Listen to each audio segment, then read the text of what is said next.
Are you right wing or left wing?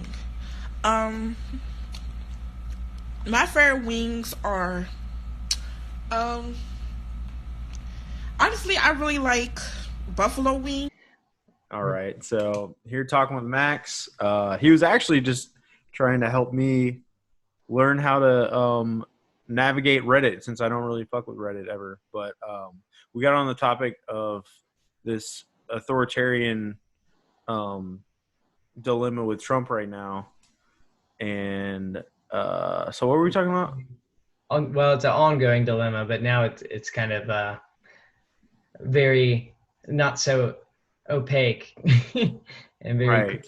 And basically, like your point would basically like if any other president had said, the president has full authority over the states or over the governors or whatever, it would be a new conspiracy about like, oh no, the government's going to overthrow us, authoritarian. Like I personally could see the whole FEMA camp shit coming back, and they're going to kick down our doors and take our guns. right. If this had been Obama specifically, it would have been Well, that's what the people would have said. But it's yeah, Trump, so he gets a free pass. yeah. No, man. I mean, it's one of those. I mean, if you're doing the whole, if Obama had done this comparison, it's one of those things that I'd be a very rich man if I had a nickel for that whole metaphor. But it's like it's very true in this circumstance where if you had any president say that you could you had absolute say over the governors about their own state and their own situation that they're overseeing. I mean, the local governments of Gwinnett County have more say about what happens in Gwinnett County, and because regarding health professionals on the field and being there, obviously there's communication with the governor and all that, but it's like the federal is not there. Like, obviously there's just a want to get the market rolling again during an election year. Um, Right.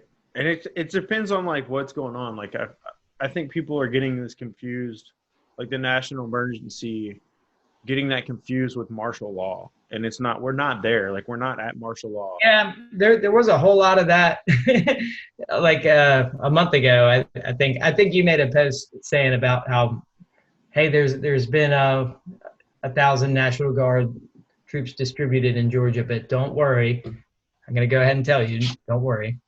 Like, Yeah, I mean that's really it. Like there's I don't know how many different people have literally like reached out to me over either Facebook Messenger, text message, phone calls, and just literally are like, dude, a friend of a friend, and it's always that. It's never like my direct friend showed me that they got an email from the National Guard or something like that, telling them that a nationwide shutdown's about to happen. It's always like, oh, well, my friend said that their friend said, and then it's the same string of facts. And it was like, I posted that one, and some jackass went back and added some watermark National Guard logos into the back of it, and we're like, try to make it look official, even though it wasn't typed out officially. Like it was still like, blah blah blah dot dot dot dot dot, and then skip down to the next line. So it was like obviously a government official didn't type this shit out. Like somebody typed this shit up on Word and they added some National Guard logos to it. So I don't know why you're even asking me if it's real, because it's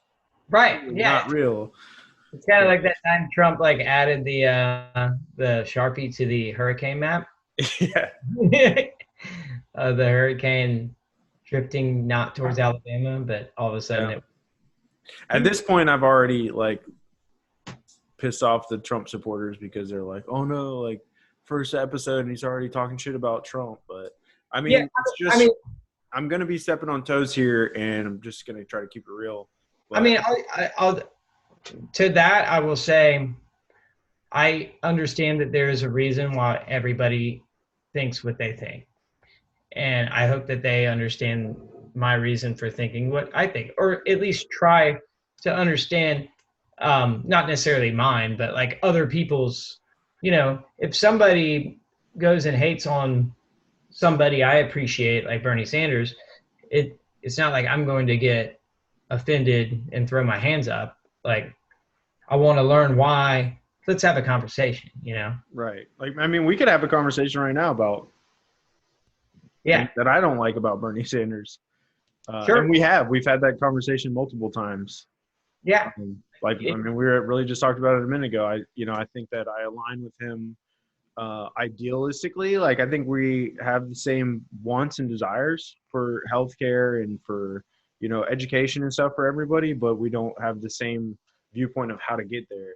Like, he wants the government to do it, and I'm all about, like, the least amount of government possible. So, Right. Right. And to that, I say, if we just incrementally remove corruption from government via lobbying and via their disproportionate love towards big corporate donors and not their constituents, on both sides, then you ultimately go back to what government is supposed to focus on: life, liberty, pursuit of happiness,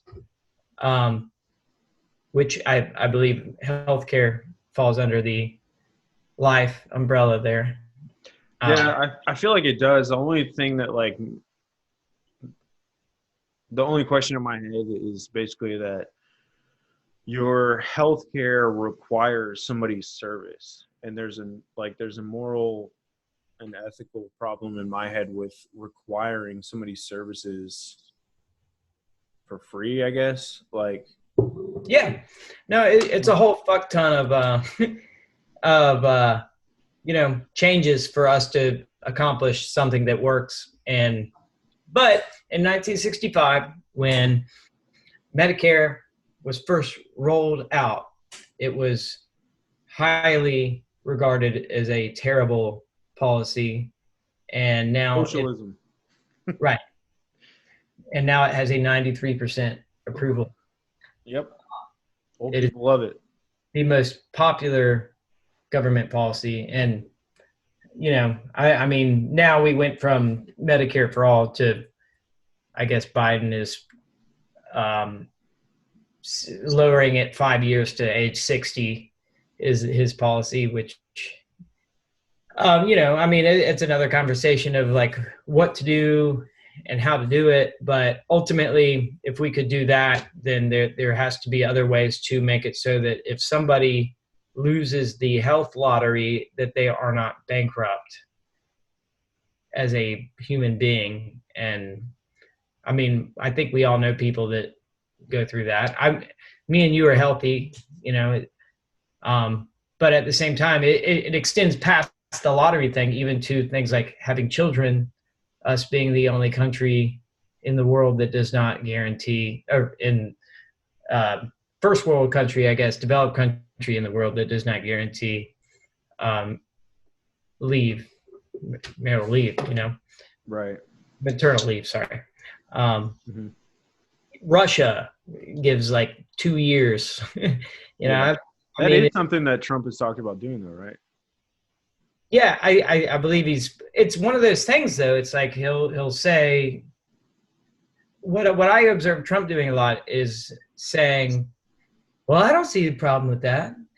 And like off the cuff. But then, like, as soon as it comes down to him behind the scenes, that private opinion and public opinion get mixed up from whoever is in his cabinet whispering in his ear, like Steve Mnuchin or whatever, and he just totally throws it off, Yeah. It happens a lot. Yeah. I was actually thinking about that before me and you got on this call. Just rhetoric in general, like with politicians, with presidents, is like rhetoric is more important than their actual policies.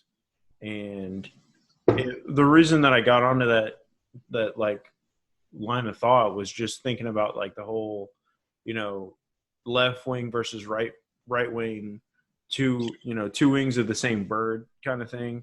And I was like, realistically,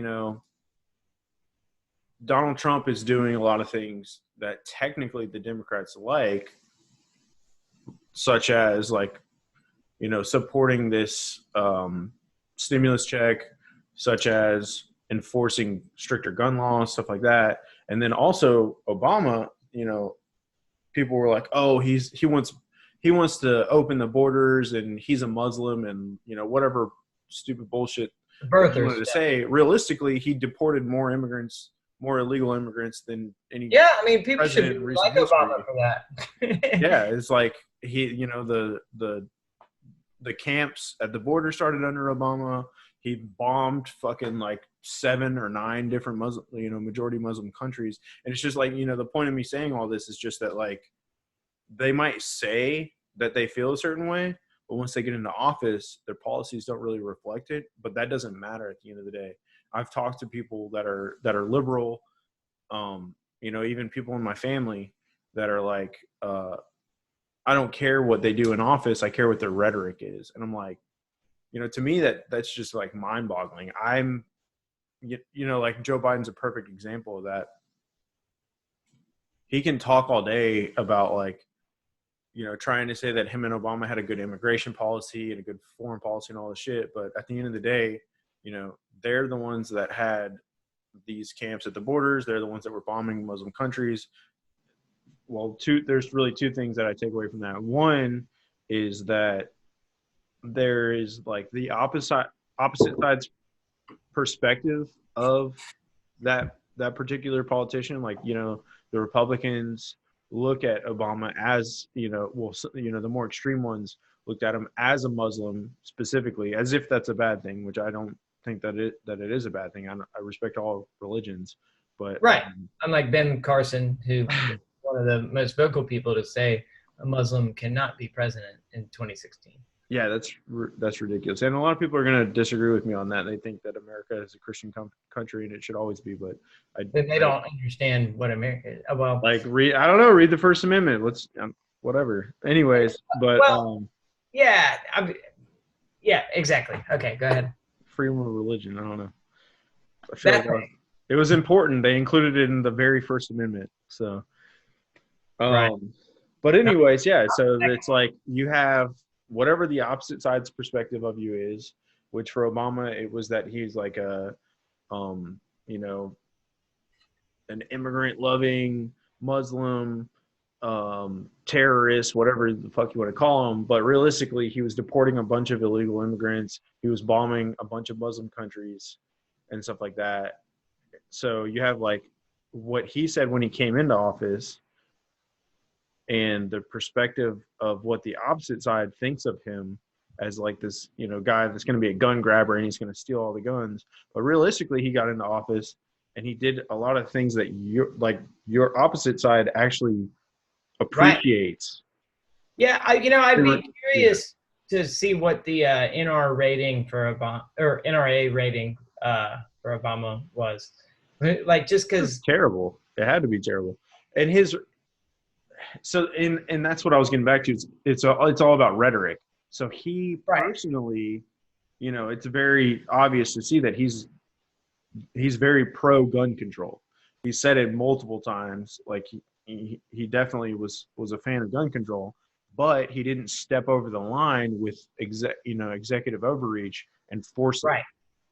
Whereas Trump has done that. Trump-Obama counterpart would have done that in that belief area, especially with Newtown. That happened in 2014 or 2013, I think, December. Jesus Christ, like to have Vegas happen and have bump stocks be banned. I believe that was following Vegas. Yeah, it was. Yeah. Yeah. But a kindergarten classroom, we don't have to revisit that, but it's just Obama was very cautious with what he did. And I think that ultimately is a good quality to have, because you're not going to have any rash movements that it's predictable. It's in a way more predictable. Trump is unpredictable. Yeah, he is.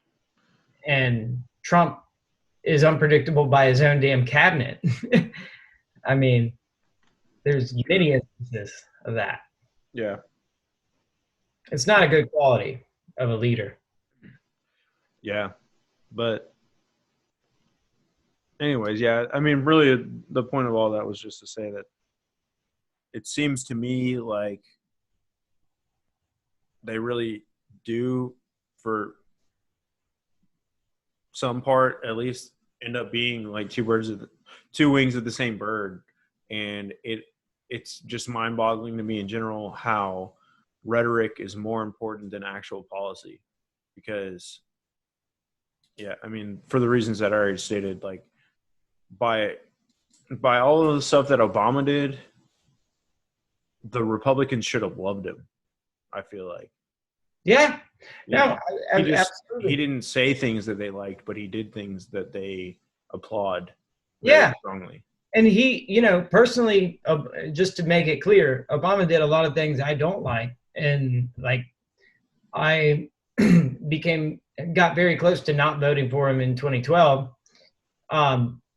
But it is kind of like you know, seeing contrast from president to president, from and then from one skip of a generation of presidents, from Bush to Trump. Like, you see Bush's gaffes, and you compare it to what we're dealing with now.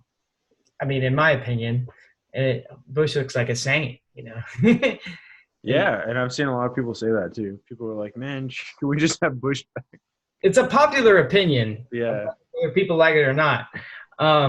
And Bush ended with the, I think, highest disapproval rate of maybe ever. I don't know. It was like he had I think 68 disapproval, something like that. yeah, it's pretty bad. Yeah. Yeah, I've got mixed feelings about it because I don't. Um, I blame Dick Cheney for a lot of that stuff. exactly, that's where I was going with it. Yeah. Basically, it's just Good.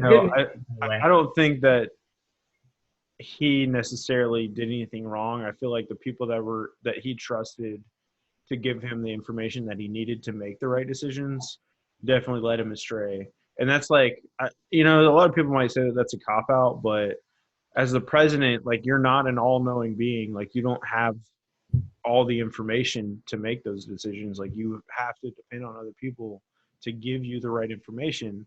And I don't think that he had that. And I feel like he did, the best that he could. As far as Iraq is concerned, there's, all these people are like, oh, well, he's just fighting his dad's war. I don't necessarily think that that's true. I think he actually believed that there were weapons of mass destruction. And Absolutely. and then as far as Afghanistan is concerned, I 1000% support the fact that we went to Afghanistan, even though I had to go to Afghanistan in 2013, which it should have been done by then. And I don't think that we should be there now. I think we should have been there, gone out of there a long fucking time ago. I think that the initial reaction after 9/11 to go to Afghanistan was not a bad call. But Even as a non-interventionalist. even as a non-interventionalist, we didn't start that fight and we didn't jump in on somebody else's behalf. We were antagonized by somebody else first. And that's where the Taliban were. So we went to the Taliban. The problem was we didn't go in with a strong game plan. And I don't know if it wasn't that we didn't go in with a strong game plan or if it was just like the military industrial complex was already a thing. And because, we were teenagers when that shit started. Like, we were in middle school. So, I'd have to go back and look into it a little bit further. But I know that when we initially went in, we sent in like, Delta Force teams to work with small, basically like little sects that were rivals of the Taliban, essentially. And they, I think within the first year of us actually being there with like Delta Force and Special Forces and stuff like that, we had pretty much wiped out the Taliban. But instead of continuing that game plan, we were like, all right, well, let's fucking occupy the whole country with tens of thousands of soldiers. And all that did was just create more animosity. It created a lot of more collateral damage. And all of that stuff allows the Taliban to say, to point to the locals and say, look, they're the problem. All this shit got worse when the Americans came in, pretty much.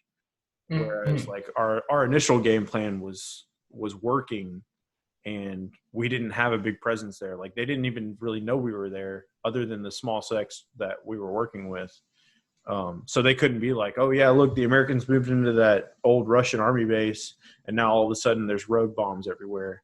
You know, before that it was like, you know, this fucking goat herder over here is working with the Delta Force to call in an airstrike on the Taliban, and that was the gist of it. Mm-hmm. So I feel like, you know, if we had kept that going for long enough, we could have, for the most part, just wiped out the Taliban, pulled out of the country. I mean, realistically, I think the Taliban, that, you know, that's going to be they've been in power for a long time. They'll be in power for a long time. It's right. It is what it is. Yeah, I mean, America has a very bad habit of policing the world in a going above and beyond in that department. Right. And I mean, as someone who's traveled all over Europe and to Russia and stuff, it's like people look at us that way, man. I mean, people, a lot of people think we're a sitcom of a country. Yeah, I went to London a few years ago and I got the same reaction, pretty much. I mean, we have a reality TV show host as a president that likes to compare. I mean, what did he say last week? That his press conference on the crisis had better ratings than the season finale of The Bachelor. What a fucked up thing to say. What a wow. Congratulations. Yeah, that was last Sunday, not the Sunday before this last one. What's the current death toll right now? 26,500, I think. Yeah. Fuck those 26,000 deaths. Like, let's talk about ratings. Yeah, we had 2,600 deaths today, just under 9/11 in one day. Granted, that was in one part of the country, 9/11, but every day that's happening, you know. And that doesn't even it's not even like a blip on his mental radar. Like, the fact that you have these ratings might have something to do with the fact that thousands of people are dying. You know, right. The Bachelor doesn't result in thousands of people's deaths. Well, look, I'll go ahead and say that, well, number one, I was super rooting for him to not be this way this past month. And I even told my mom, I was like, man, like, I would really love to be impressed with our president right now as like a human being. And I was prepared to do that. Yeah.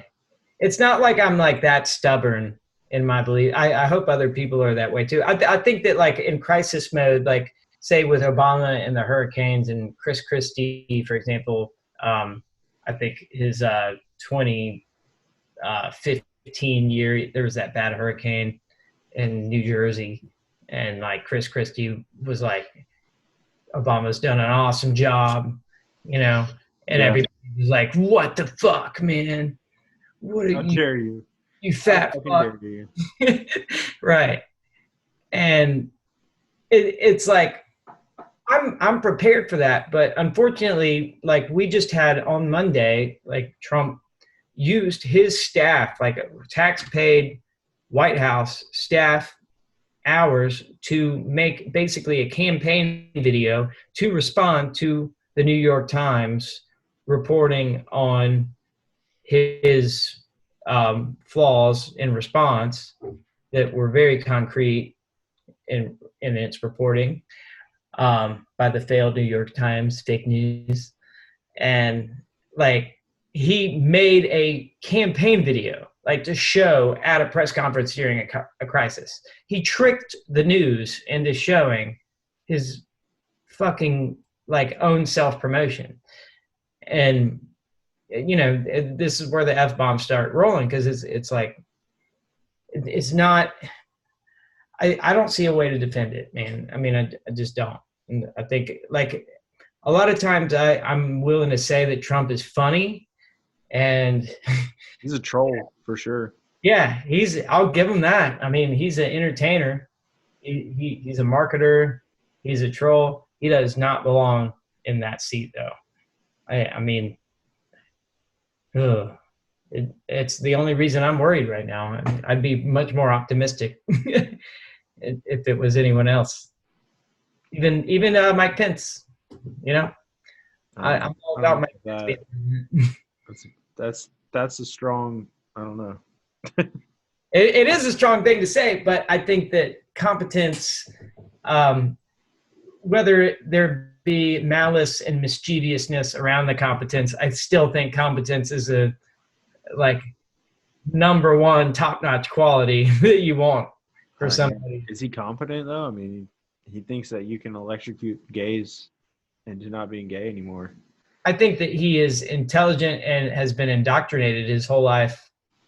But I don't think he's like unable to, decipher, for example, how to respond to a hard question from the press without saying, your ratings are horrible. This is why you're a failure as a human being. You're scum.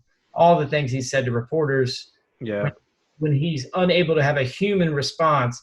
I mean, think of all the times Obama responded to Fox News and was just like, held his tongue. And I mean, it's just another one of those things. It's like, it's part of the damn job, man. Like I get people are entertained.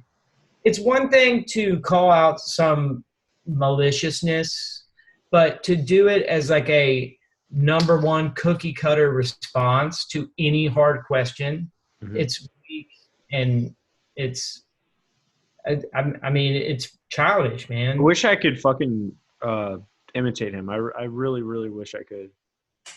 I think that Trump's link to political fame is basically hating Obama, and like he started the birther movement, and that like that shit. God, man. I mean, there's just it hurts my head if I try to like retract all of the thoughts that I've had of like how can a human being function this way with that man. Yeah, I meant to say this earlier too. When you said that you would like to be proud of him right now, when he first announced that he was running for president, I still considered myself a Republican at the time. And, June 2015. Yeah, and I was like, I remember watching The Apprentice growing up, and I was like, oh yeah, that's the guy from The Apprentice. Like me and my whole family liked to watch that show. That was cool. All I knew Trump from at that point was my mom would tell me that my hair looked like Donald Trump when I was in like 8th grade if I had a bad hair day. Yeah. Well, but anyways, like I had no ill will towards Donald Trump at all. I was like, I'm a Republican. My family's Republicans. I was looking forward to voting for a Republican in that election. And Donald Trump said that he was running, and I was like, okay, he's not a politician. He's a billionaire. Like, this dude's super successful. Everybody knows him as a celebrity, whatever. So if I'm being 1,000% honest here, I was stoked when I heard Donald Trump was running because I was like, probably right up until December when he said that all Muslims should have a ban from coming into the country. No, it was his first. I don't know if it was his first rally or just his first. On the escalator when he said Mexicans were rapists. Yes. That was when he announced his presidency, June 15th, 2006 or 15. I remember. Yeah, that's it. That was it. It was like literally the first shit out of his mouth. I was like, what the fuck? Like, that's not good. We're not doing this. And that was when, the reason he said that, David, again, is what I go back to on the birther movement. Like, he got all of this fame. He probably quadrupled his Twitter following from saying that President Obama was not born in the U.S. without any evidence. And later we learned that, it's like, obviously you have to think that that's not true, but to learn it and then go further, you see that his February, 1 month after being inaugurated, he says Obama's wiretapping him without any evidence after saying, oh, he wrote me a beautiful letter. such a beautiful letter. Like going on about how good of a time they had in their meeting, and like he's such a panderer. Look at me, cocksucker. Like, I'm sorry.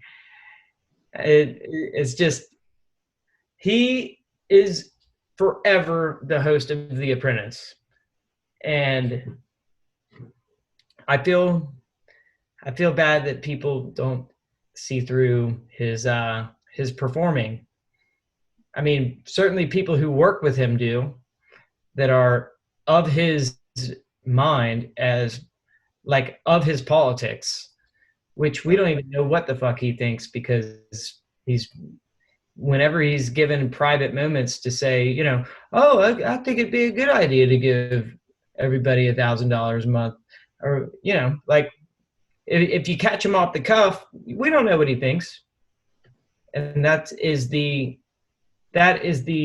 epitome of a corrupt politician, like somebody who just has to constantly check themselves every day on what they're allowed to say.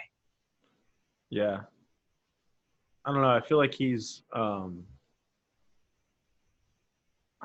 himself. I don't know if that's what you're like. You don't know if he. Go ahead. You don't know if he's being like himself, or if he's like catering what he says to like a certain. Yeah, I mean, I think that he's himself. Like a lot of times it's a weird balance, I guess. I mean, we can't argue that he is himself like a lot of the time. I'm just saying that it is very clear that he shifts his opinions when he accidentally says one thing, and then all day the next day his staff will say that you are not to have that opinion. It's bad for the Republican Party, blah, blah, blah. There's a lot. Again, I mean, I've gone over several examples of this, but it's just, you know, it's just politicians as usual, but it's weird seeing it to me, it's weird seeing it in the contrast of somebody who is so brazenly themselves, and, you know, so instinctive with how they respond to anything. Like he just, it's the opposite of Obama in that matter. And that's what I was saying earlier. It's not a good quality to not be able to weigh your words. Yeah. Gotcha. Yeah. It's I think it's something that we see that his staff is frustrated with him a lot, is that he's off the cuff. He says things that are horrible for the people around him. Yeah. And they have to scramble. And, you know, every crisis he's had the past 3 years before this one have been of his own making. And, you know, now or of people trying to, I mean, I know that Democrats are out to get him too. I get it. Like it is exaggerated. It's not all like, I would say it's like 20% not Trump in that regard. But there are some circumstances of, you know, just Democrats being Democrats. I think people on here are probably going to think that I'm like a, you know, Nancy Pelosi guy or something.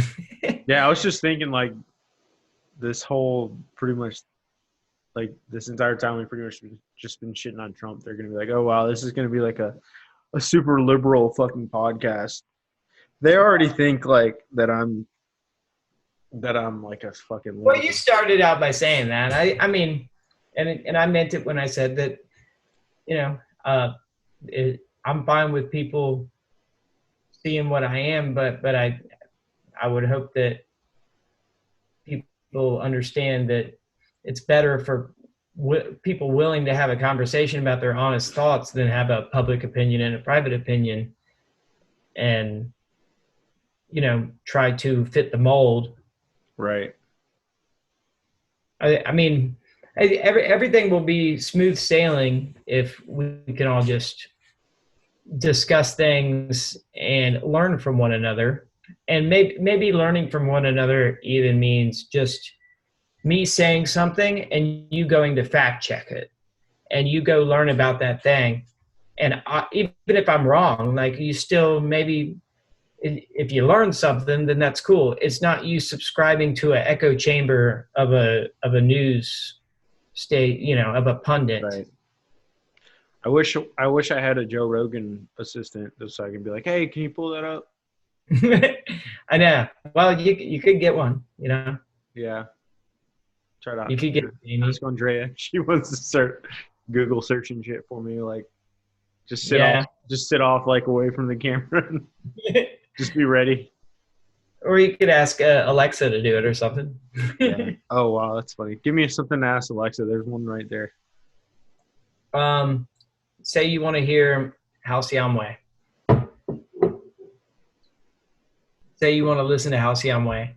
Oh, Alexa, play Halcyon Way. I don't know if she will. Alexa, play Halcyon Way. She probably can't even spell Halcyon Way.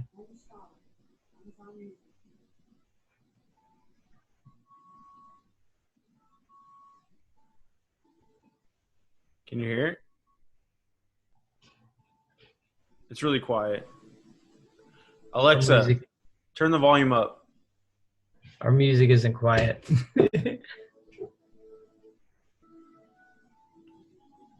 Alexa, what song is this? Oh, no. The title of the song is Halcyon Way. Alexa, stop. That's funny. Yeah, it's usually either a song with the name Halcyon in it, or it's there's a band in I think Norway or something called Halcyon Days, which is lovely to deal with. Yeah. But anyway, I didn't expect any fruitfulness from that.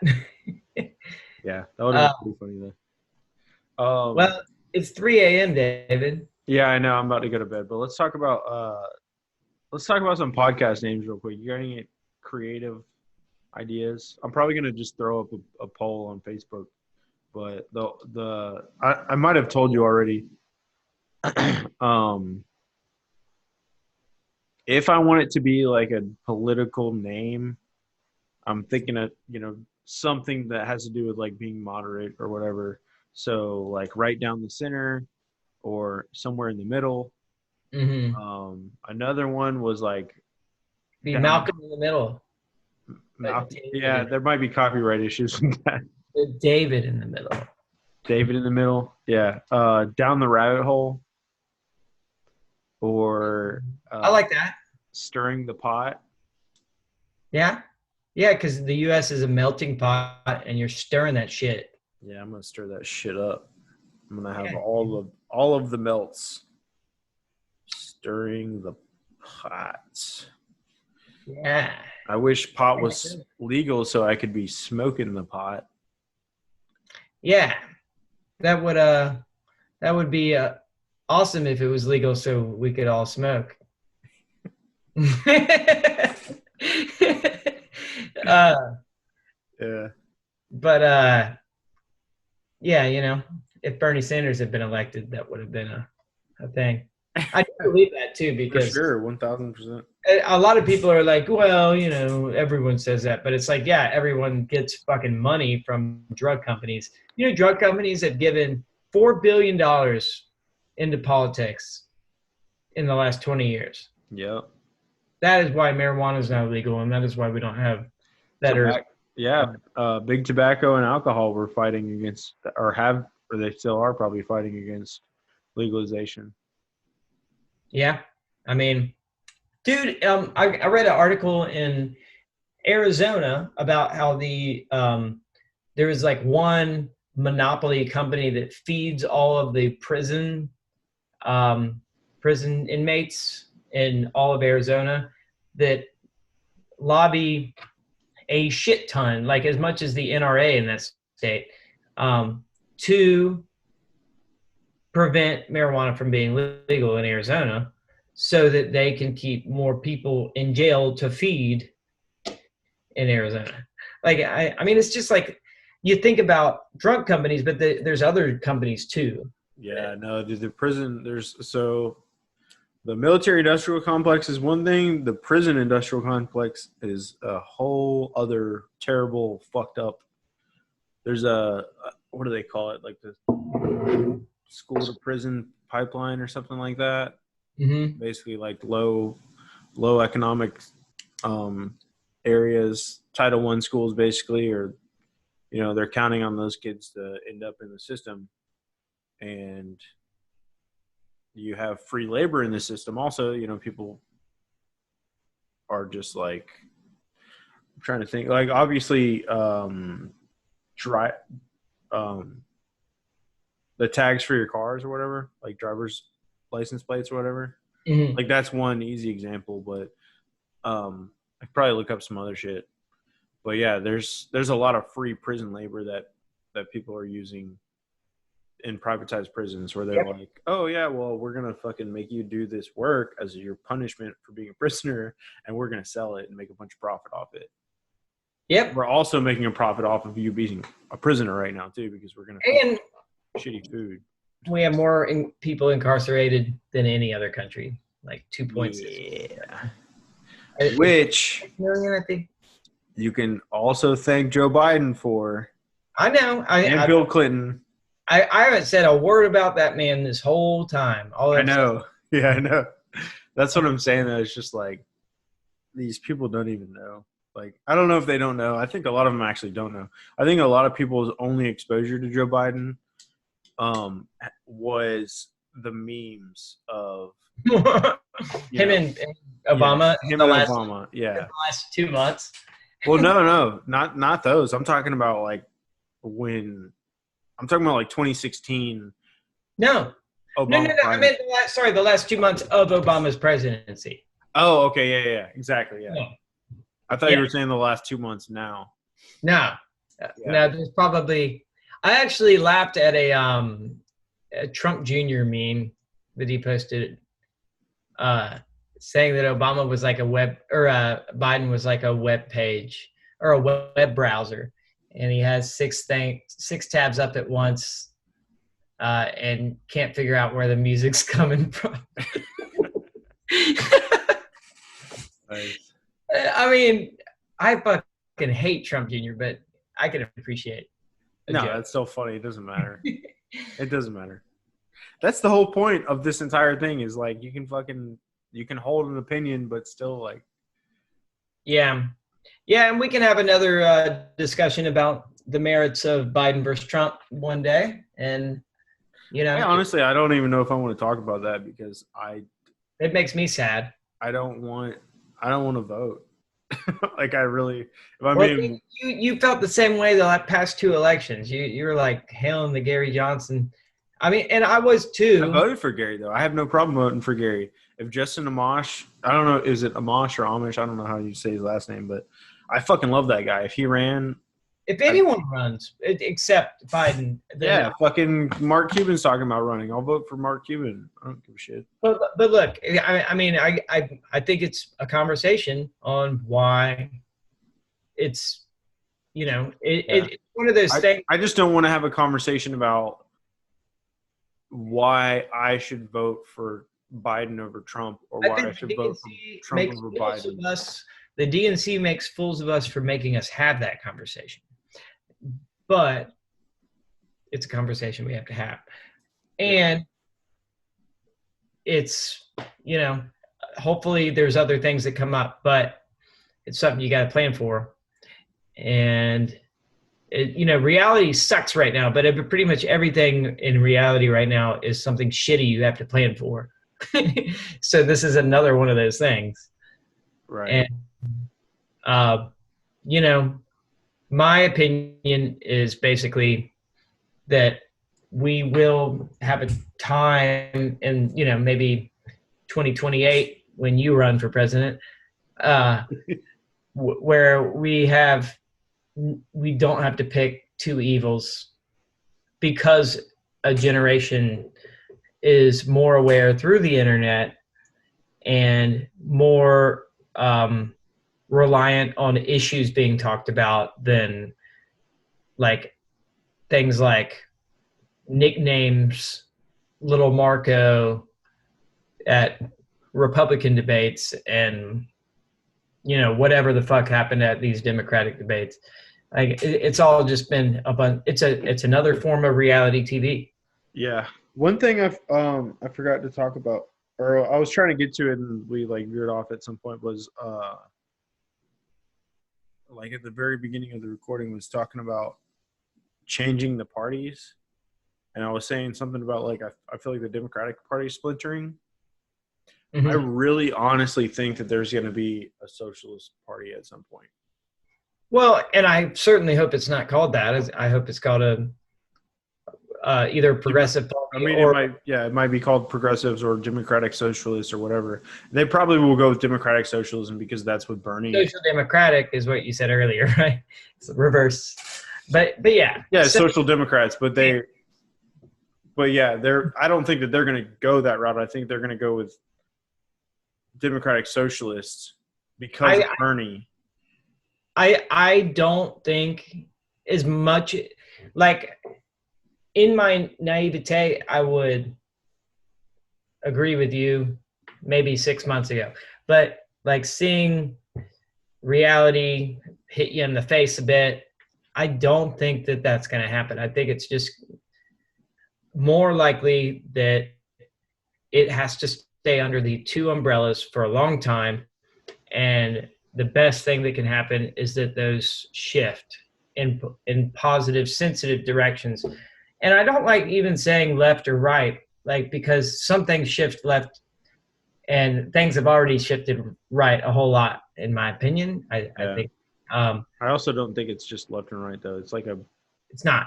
Yeah. Spectrum also goes up and down. It's like just do the fucking job of the government. It's multifaceted because it's not just like liberal conservative. It's also like authoritarian versus, freedom. Right. Liberty. The most important thing for me, and I summarized this the other day talking to Paul, and I at least got him.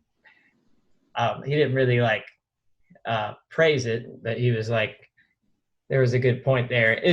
I figure it's a win if somebody's looking for a fight and they just say that there's not a fight to be had. But in AOC's lightning round, where she talks about the building blocks of corruption that are there for a politician to have based on these status quo standards of how politics operates and how funding operates and loopholes. Anybody on both sides can and is going to be corrupt as a politician just because they're tempted into doing it based on norms. It doesn't matter who you are and what you believe. So if we just remove that, then we have a nice playing field where we can talk about ideas and not lobbying for. Next time we talk, I want to talk about Citizens United. Yeah. Because I don't I'm gonna do some research of my own, but I feel like a lot of people don't know much about Citizens United. Right. Yeah. I mean, a lot of people don't. And it's not like I know everything about it, but I think the main thing to understand about it is that it permits people to have complete opaqueness when they are operating and lobbying. And we are a very unique country in how we allow that to happen and how we don't have any kind of regulation towards, large corporations and large lobbying, drug companies, et cetera. Right? It's a problem on both sides. And, the fact that I was citing AOC saying that doesn't mean that I'm being all left and progressive. It is a problem on both sides. And I'm someone who will call out Dianne Feinstein quick as I'll call out. I think AOC would too, honestly. I feel like she gets a lot more shit than she really deserves. Like she has said some things that are like kind of stupid or could be construed as stupid, but at the same time she's also like very adamant about calling out corruption where she sees it. I've shared a lot of things from her that, like, I mean, if you really look at that with an open mind, there's no way that anybody could argue with it at all. The fact is that she had the largest congressional political upset in a generation, or really arguably in multiple generations. And the chick's our age. Yep. She is incredibly articulate on her beliefs, which are controversial yet complicated and raise interest in provoking critical thinking. And if you just put that everywhere, then we suddenly have a good political ecosystem where we can talk about things that matter. Yeah. It doesn't matter what you think if you just believe something and talk about it and not conform to who's giving you money right when you enter Congress. Right. Yeah, I have a lot of respect for her. People dog the shit out of her and call her a socialist and act like she's an idiot because she's a bartender, but I mean, that's retarded. Yeah, it's so stupid. It's just like, for one, like, she's probably more educated than most of the people that are criticizing her. Yeah. But I mean, it's okay if I'm not saying it's retarded that people criticize her. I'm not going to use that word lightly, but it is not correct to say that because she bartended while she sought her degree. Right. Yeah. No, I know where you're going with that. That is, so I'm going to have to, like, put out like a, fucking disclaimer or something, like, because I'm going to use the word retarded a lot. Yeah. I mean, well, it happens. Maybe not a lot, but like when it's warranted in my mind. Yeah. I try not to use it. Raised in a time where Adam Sandler movies said things that today you would get thrown in jail for. Yeah. But like when you're talking about, Donald Trump says that the president has authority over the governors, that's retarded. So I'm going to say retarded. Yeah. I mean, yeah, for sure. You could say demonstrable, if you want. I mean, I don't know. I'm not really that worried about it. I guess if I get enough complaints about it, I'll be like, oh yeah, I'm sorry. There is a thesaurus online. Yeah. I honestly, man, like, I think that we all have to do a good job of, just like during a debate, it's impossible during an hour to really paint a good picture of how you feel, let alone during a debate. But I'm just saying, like, it takes multiple appearances to do that. Right. Yeah. But no, I mean, I think what I was saying is I don't want to appear, because I'm not like up the ass of the left,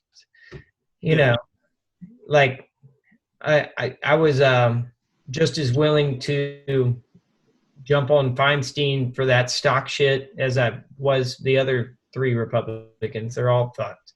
Yeah. Just as an example, I mean, I'm more wanting to see change on both sides and just getting rid of corruption. Yeah, I can feel that. And Obama was corrupt in ways. Yeah. He was just also a better president. Yeah, I mean, I don't necessarily see it. I'm not saying that he wasn't correct, but like the negative points that I do have about Obama, which are plenty. There are plenty of things that I don't like about Obama, but like, I wouldn't describe him as corrupt to somebody. I would just say that I don't like a lot of things that he did. I mean, I would just describe him as corrupt because, or having some existence of corruption, because simply he made a shit ton of money. And yeah, he was in the game, and he said things and then he did other things. Yeah, and he's still making money now.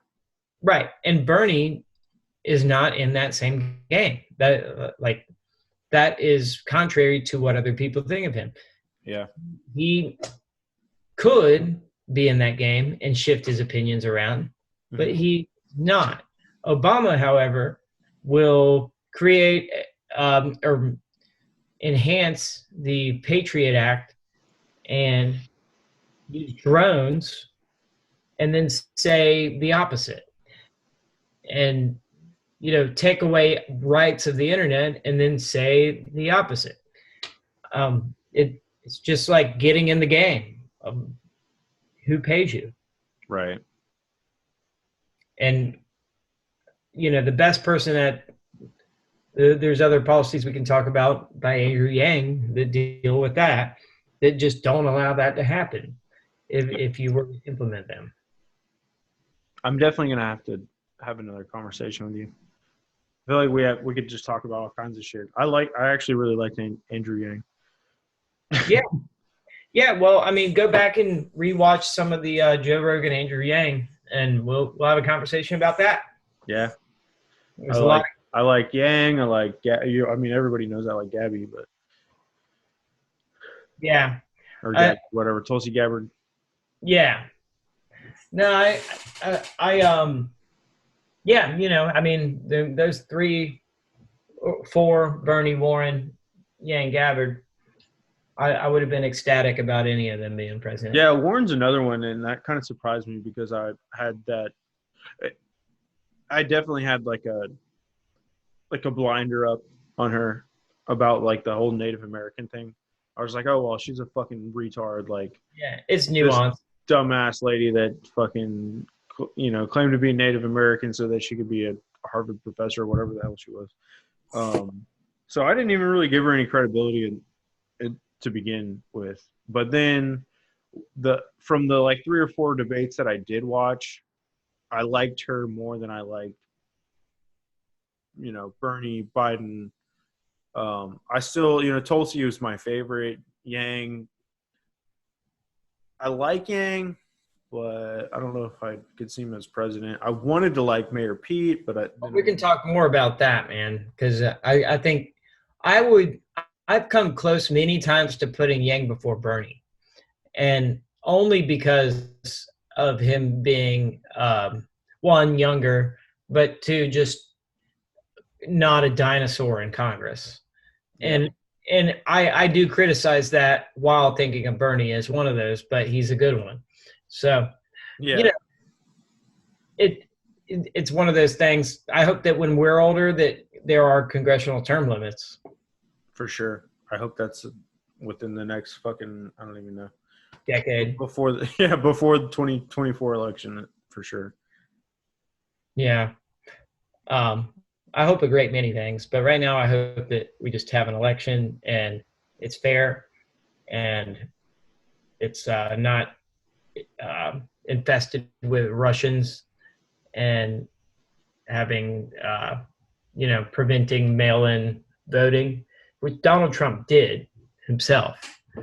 He voted by mail, and then he spent all last week saying why you shouldn't do that. Oh, wow. Oh, man. Yeah.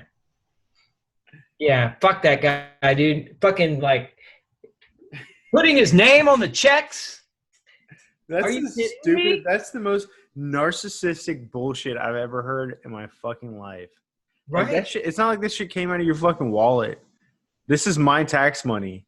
It's Congress that did it, first of all, but you don't get fucking welfare checks with Obama put on them. You know how crazy people would go? It's so dumb. But that's the reaction that he wants, though. He's like, now you look triggered, and now people get to point at you and laugh and talk shit. So. Yeah, I'm triggered because of a repetitive. It's warranted to be triggered. And yeah, but it's just like you're giving them the reaction that they want. So, but it's just it's just so narcissistic, and it's just like, how the fuck do y'all not see that? No, they're the triggered ones because you abandon any sense of disobeying the cult, and all of a sudden they're snowflakes and you are a outlier that belongs in political prison because you don't go along with God Emperor Donald Trump. Yeah.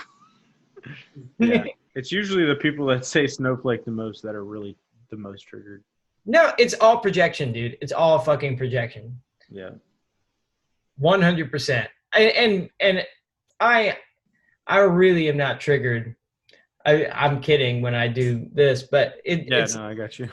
It's like I feel bad for people that are triggered and like can't have conversations that.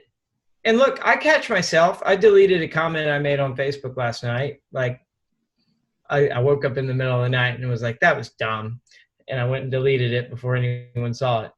And I spent like maybe 20 minutes making the comment. But I realized it was one of those trigger things. Yeah, I've definitely done that before. Yeah. I feel like my son just woke up. His bedroom is like directly above the ceiling right here, and like he'll randomly wake up. Yeah, he's rolling around in the bed right now. But he like slams his feet in his crib, and you can hear it through the ceiling. Oh wow. He's fine. He won't like cry or like wake. Like he doesn't really like wake up. He just like rolls around a lot in his sleep. Oh, I see. But I can hear him like thumping around up there. Yeah, he's a cute kid, man. Yeah, he's awesome. I love him. He just started walking like maybe 2 weeks ago, and he seems like a completely different person. It's crazy. Yeah. I know it's nuts. Just wait a year from now, we'll be talking and stuff. I mean, he repeats like almost everything. Like he can't like. Well, sentences. I mean. Yeah, he can't. Yeah, he can't talk in sentences, but he'll tell us like all done and like. Oh yeah, I saw the other day that you posted that video of him saying something. Yeah, there was one when he said America. Yeah. America. Yeah, there's a few like military themed like sweaters and shirts that I have that have the American flag on the side, which I also have the tattoo. But it started with a bucket that we have his toys in, and it's made in America, so it's got an American flag sticker on the bottom of it. And that's what that video was. Is we taught him how to say bucket, but then he flipped the bucket over when we were teaching him, and I pointed at the flag sticker on the bottom, and I was like, America, like just kind of joking around. I said it like 2 or 3 times. I was like, America, and he repeated it. And ever since then, every time he sees a flag or like American flag, he says America. It's adorable. It's pretty awesome. Yeah. All right. Well, I could talk all fucking morning if we keep going. So I'm just gonna let's go ahead and cut it out, and I'll fuck with it tomorrow. But yeah, we see why Joe Rogan can go for 3 hours, right? Exactly, dude. I could do this shit all fucking day. Yeah. Cool, man. All right, man. We'll figure it out. Good night. Yep. Night.